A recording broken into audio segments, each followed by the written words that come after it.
Hər kəsə salam. Bugün sizlərlə birlikdə Sezar salatı hazırlayacağıq. Məhsulları gördüyünüz kimi hazır qoymuşam. İlk növbədə kahları qaba əlavə edirəm. Onu qeyd edeyim ki, Sezar salatı mənim üçün ən dadlı salatlardan biridir. Hər zaman da hazırlanması çox rahat olub mənim üçün. Daha sonra evdə hazırladığım suxariləri əlavə edirəm. Hər qatdan sonra isə Sezar sosunu üzərinə əlavə edirəm.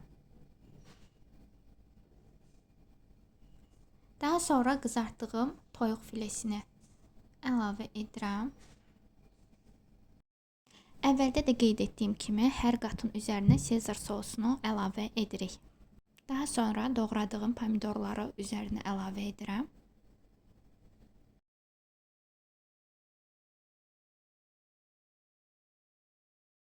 Sonda isə Holland pendirini kiçik rəndədən keçirirəm.